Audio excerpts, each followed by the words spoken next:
pupunta kami sa lugar. Kami ay maglalakbay sa lugar na tinatawag na Barangay Cadies. So ano pa yung hinihintay nyo? Tayo ay maglakbay na. Tara na!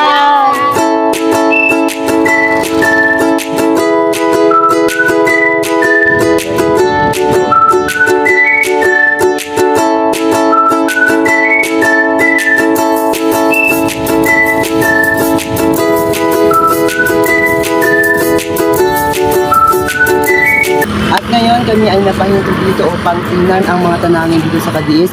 At makikita niyo naman ang sobrang init po dito and tingnan niyo kung gaano kaganda ang tanawin dito sa Cadiz.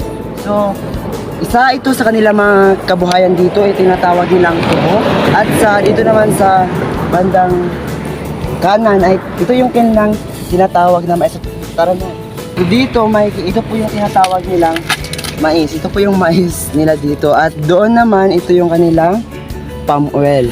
So, ngayon, tayo ay magpapatuloy na kasi sobrang init na po dito.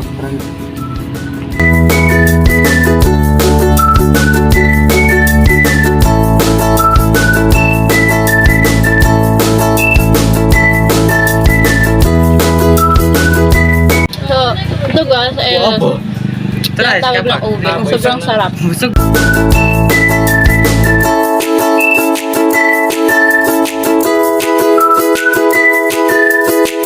Sa oras na ito, kinausap namin si Lola patungkol sa kasaysayan ng Cadiz. Si Lola ay nakatira sa isang bubong kasama ang kanyang mga anak. At ito ang sinabi ni Lola. Kuan, kanang ang kasaysayan sa Cadiz, sa una, mga tigulang pa man sa una dire. Mga tigulang Cadiz, ang kanang makaong gani nga Cadiz, ang ang kahoy dire. Na mo to, nag-ingon ang tigulang, kanang isa ka Cadiz dia, wala. Dili kation. Kay para na sa karaan niya, lugar na nakitaan dire sa ang Cadiz. Mo to, mauna ni karon hantot na maidukat na ning Cadiz, mauna ning Cadiz. Sa puntong ito, kami ay nagpaalam na kay Lola upang magpatuloy na sa aming paglalakbay.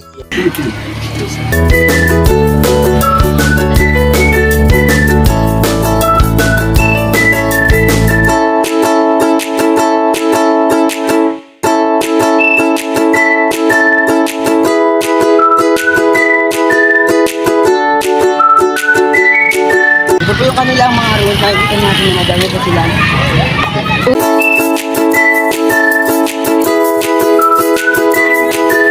Sa banda ito, dito po yung papasok sa kanilang cover door. So tayo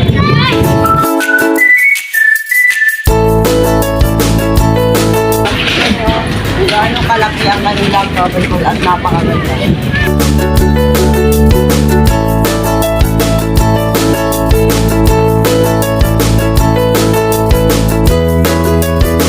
At dahil makulimlim na ang panahon, nagsiuwian na ang mga bata.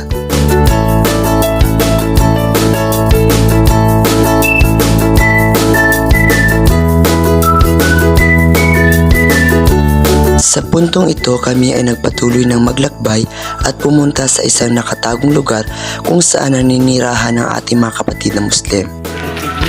Guys, gaano kasariwa ang kanilang mga halaman.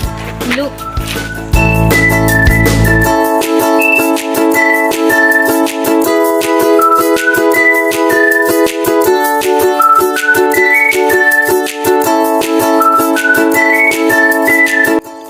Dito, nagtanong kami kung ano ang meron sa lugar na ito.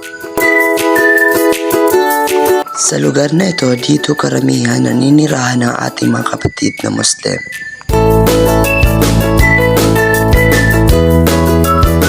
Ito ang kanilang paaralan o tinatawag na madrasa, kung saan ang bawat isa sa kanila ay pinag-aaralan ang kanilang relihiyon.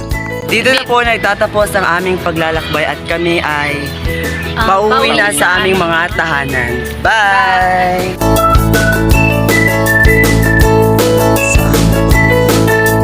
Inabutan kami ng gabi at di inaasahang umulan ng malakas.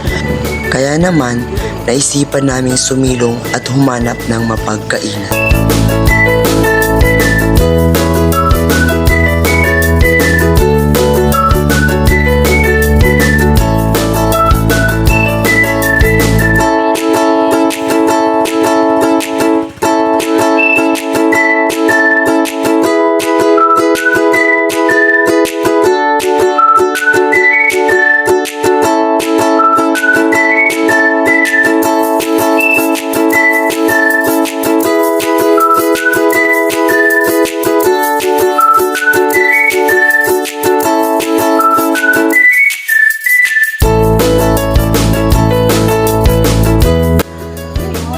Habang kami ay kumakain, naganap ang isang hindi inaasahang insidente kung saan nabangga ng isang malaking sasakyan ang checkpoint.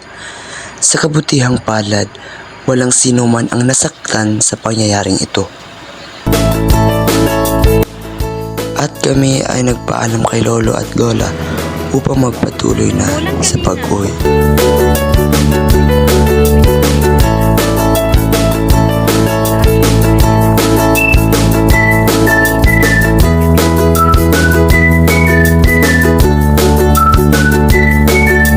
So, sa wakas, kami ay nakauwi ng ligtas and alhamdulillah dahil walang nangyari sa amin. So, sa aming mahabang oras na paglalakbay, marami kaming iba't ibang naramdaman. Andun yung takot, yung lamig, yung pagod, gutom. The best talaga is yung lamig kasi inulanan kami sa gabi. So, nakita niyo naman kanina, lamig na lamig kami at nakakatakot din sa daan tuwing gabi. So, para sa akin, natutunan ko po sa paglalakbay ay ang Cadiz po ay napakaganda, yung kanilang tanawin, yung kanilang mga pagkain.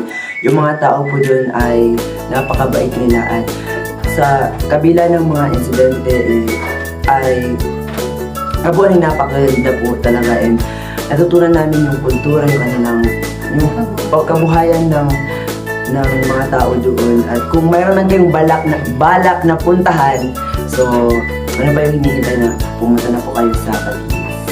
So, sa akin is, para sa akin, sa aming paglalakbay is natunghayan namin kung gaano kaganda ang Cadiz at yung mga tanawin nito. Dahil sa paglalakbay, nasubukan kong makipaghalubilo sa aking mga kaklase. Sa aming paglalakbay, naranasan kong bumala kasama ang aking mga kaibigan. At yun. Basta ba? Tapos,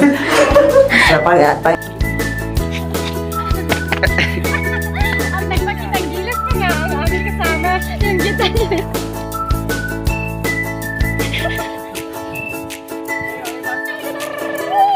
parang ganyan no?